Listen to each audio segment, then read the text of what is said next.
Los lugares señalados para la fundación y asiento del nuevo pueblo de Teciuyotepetzintlan, hoy Teciutlán, fueron los conocidos con los nombres de Teciuyotepetzintlan, Teciuyotepexpan y Teciutanapan, siendo dicha fundación el 15 de marzo de 1552. En el año de 1552, doy esta merced yo, el juez visitador general, don Diego Ramírez y Mendoza, por don Hernán Cortés, conquistador de esta Nueva España, de las Indias.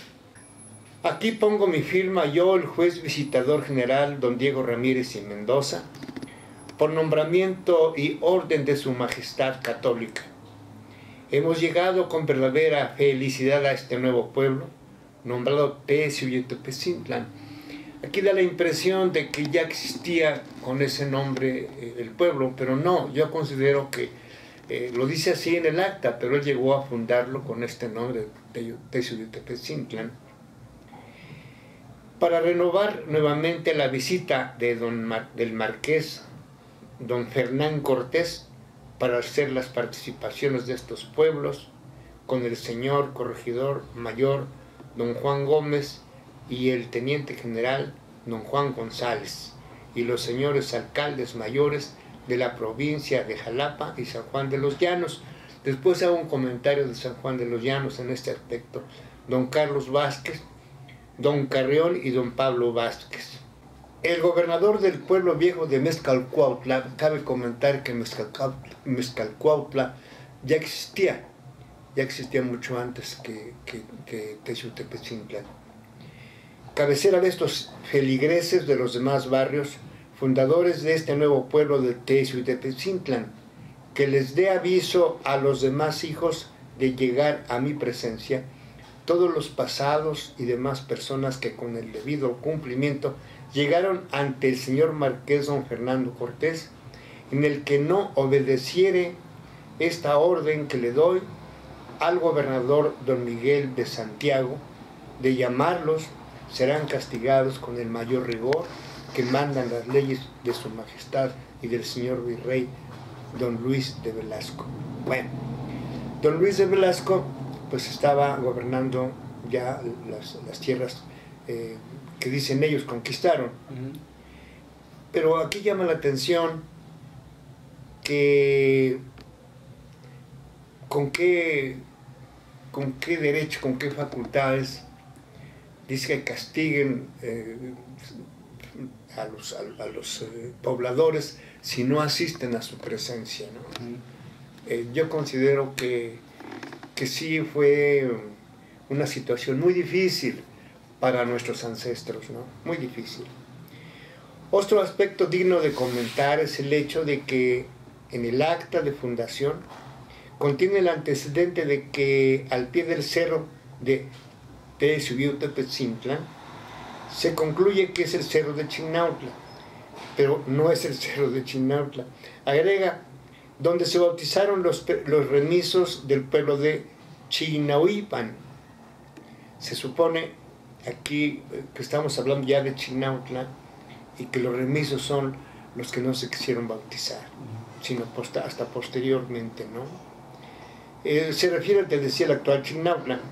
Fueron los naturales de ese barrio los que se resistieron en principio para que les cambiasen el nombre y fueran bautizados conforme a la religión que traían los españoles y los representantes misioneros que traían también órdenes estrictas de convertir al catolicismo a los naturales de estas tierras. Prácticamente estaban esclavizados, ¿no? Recuerdo que, por ejemplo, Juan Diego tenía un nombre precioso, náhuatl, y le pusieron Juan Diego. Bueno, pues era la ley que imponían en ese momento los españoles. Podríamos seguir hablando del acta, pero tengo que irlo viendo. Prefiero entonces comentarte que en estas pláticas es conveniente, a mi manera de ver, de también hablar de las fundaciones de cada pueblo en la región. Obviamente no estamos hablando del actual estado de Veracruz, sino del rumbo del estado de Puebla. Tlaxcala es la población más antigua de esta región. Hernán Cortés la visita, pero ya con el apoyo de Xicoténcatl, que lo recibe muy bien, con regalos, etc. Se alía con Hernán Cortés, Xicoténcatl, que es el gobierno de Tlaxcala, para combatir a los aztecas, porque estaban cansados ya de los impuestos que pagaban, si así se puede llamar, y de muchos abusos que realmente los aztecas cometían, con sus mujeres que las sacrificaban, etcétera, con los aguerridos guerreros que mataban a alguno, pues los devoraban prácticamente, ¿no? Entonces recibe la ayuda de Xicoténcatl, obviamente con personas, con pobladores de Tlaxcala, van y someten a los aztecas, y luego inexplicablemente Hernán Cortés mata a Xicoténcatl allá en las tierras de Anáhuac. Después de Tlaxcala, la fundación es la de Puebla, que fue allá en 1531. Posteriormente es la de Teciutlán, en 1552, y se habla de que Libres se funda en el año de 1555. Si así fuera, se funda después de Teciutlán, pero ya existía el poblado en Libres que se llamaba Iztacamastitlán.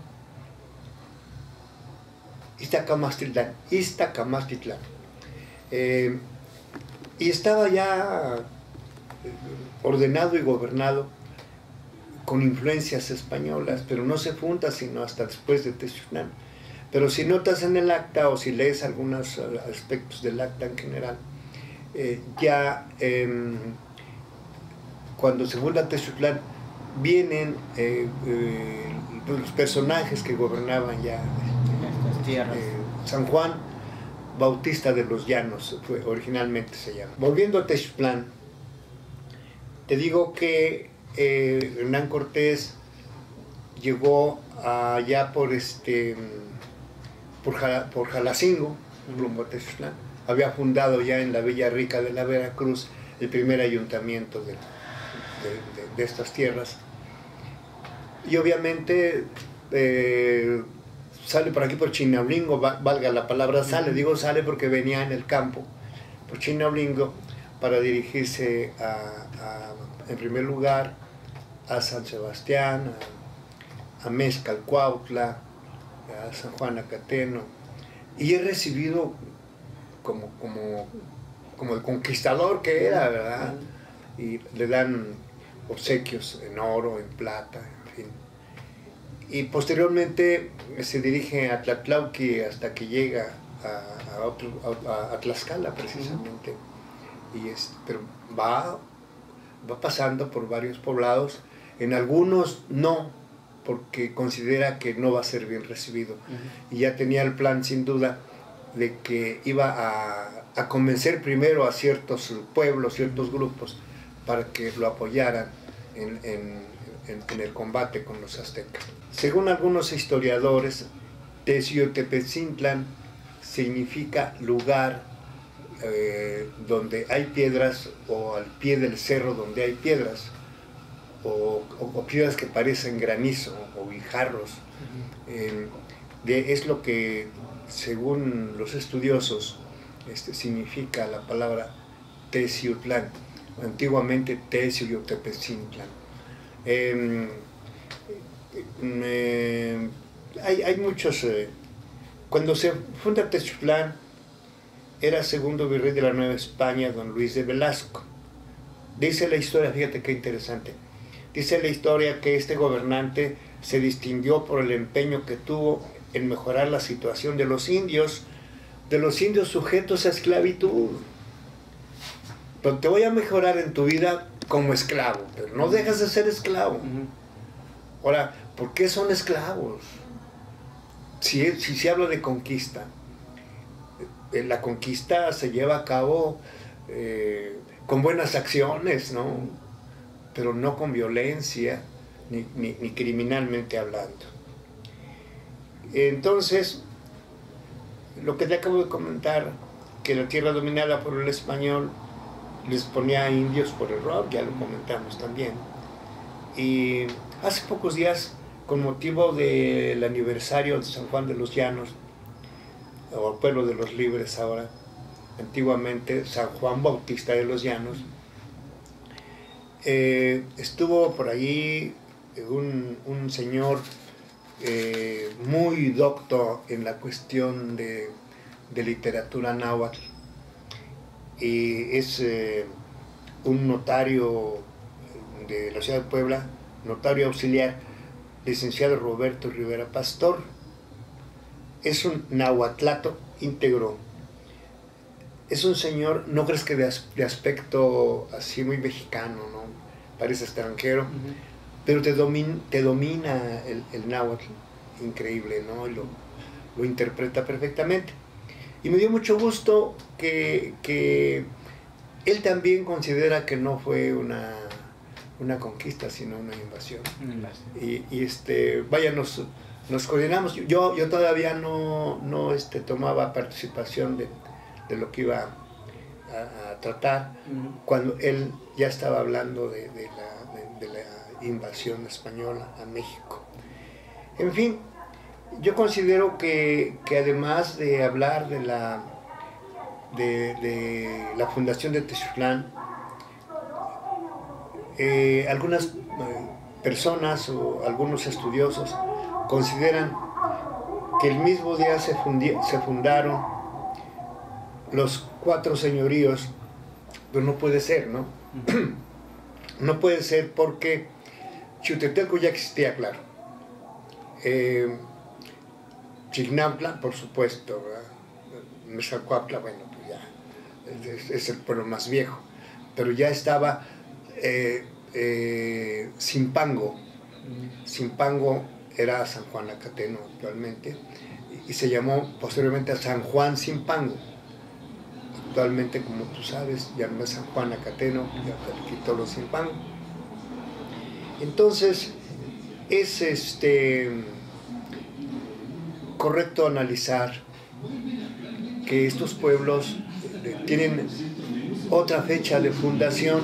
La fundación por España, o los españoles, que fue igual que Texutlán, pero Texutlán fue con estos pueblos que integraron el nuevo pueblo que se llamó Texpetzintlan, pero ya existía Chignautla, claro, pero la fundación oficial es de Texutepetzintlan, no en sí de Chignautla. Entonces en Chignautla, por ejemplo, en Xiuhtetelco, se puede hablar ya de cuando se decretan villas o se decretan ciudades, según las circunstancias que la historia prevé. Pero no se puede fundar el mismo día, no es posible, ¿verdad? Porque pertenecen a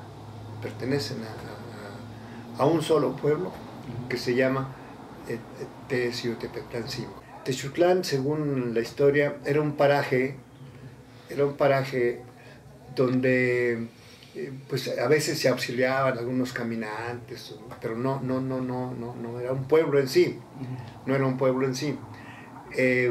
Xiuhtetelco, según dice la historia, poblado por totonacos, inclusive Chignautla también tenía totonacos y obviamente náhuatl. Y en una obra de don Vicente Alvaro Toledano, bastante interesante y muy amplia, pues está la región poblada por una serie de razas increíbles, ¿no? Entonces, obviamente los señoríos ya tienen alguna autoridad, pero de propia naturaleza, ¿no? No es española, ¿no? No es española. Cuando fundan Texutlán, ¿verdad? incorporan a Chinantla, Chiutetelco principalmente, a Mezcalcuautla. Ya tenía un gobernador, pero un gobernador náhuatl o totonaco, pero no un gobernador español, obviamente se denominaban, aunque se escuche raro, pero eran los famosos caciques de la época, ¿no? Y considero yo que tu pregunta es interesante, porque a veces hay confusiones, pero no. Según la fundación, el visitador general, Diego Ramírez y Mendoza, vino con el fin de ordenar a esta región. Inclusive se levantaron actas estableciendo las medidas y colindancias de algunos pueblos que no tenían, ¿verdad? Inclusive de Texutlán, pero sí le dieron el lugar o el derecho a cada lugar que ya estaba preservado, ¿verdad? Es decir, el señorío de Chinantla, pero Chinantla, aunque pertenece a Texutlán, algunos dicen que era barrio. Bueno, vamos a suponer que sea barrio, pero tiene también algunas limitaciones, ¿no? Sí. Como actualmente existe, ¿verdad? El barrio de San Rafael te llega hasta tal lugar, etcétera, ¿no? El barrio de la Gloria hasta tal lugar. Entonces, aunque formaban parte estos señoríos de Texutlán, o constituían el pueblo nuevo de Texutepecintlán, guardaban cierta limitación y que respetaban los demás, ¿no?